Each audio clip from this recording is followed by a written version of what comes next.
రక్తదానం చేయడం వలన ప్రాణాపాయ స్థితిలో ఉన్న వారికి పునర్జన్మను ఇచ్చిన వారం అవుతామని, రక్తదానం దాతృత్వంతో కూడిన మంచి సేవ కార్యక్రమమని రాష్ట్ర పర్యాటక సాంస్కృతిక సినిమాటోగ్రఫీ శాఖ మంత్రి కందుల దుర్గేష్ పేర్కొన్నారు. సోమవారం నిడదవోలు సామాజిక ప్రభుత్వ ఆసుపత్రిలో మంత్రి కందుల దుర్గేష్ స్థానిక నాయకులు, వైద్యులతో కలిసి రక్తదాన శిబిరాన్ని ప్రారంభించారు.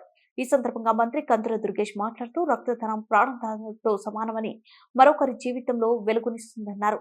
రక్తదానం చేయడం వల్ల ఆ వ్యక్తి ఆరోగ్యంగా ఉండటంతో పాటు ప్రమాదకర పరిస్థితుల్లో మరొకరికి ప్రాణదానం చేసిన వారవుతారు.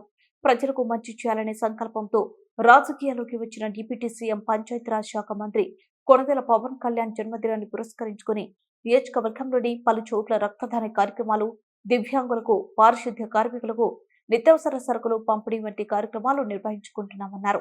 ఈ సందర్భంగా నిడదవోలు నియోజకవర్గం ఉండ్రాజావరం మండలం, వెలువెన్ను పెరవలి మండలం కాకరపర్రు ప్రభుత్వ పాఠశాలలో నిడదవోలు పట్టణం గణేష్ చౌక్ నందు ఏర్పాటు చేసిన కార్యక్రమాల్లో పాల్గొని పారిశుద్ధ్య కార్మికులకు, దివ్యాంగులకు బట్టల పంపిణీ చేయడం జరిగిందన్నారు.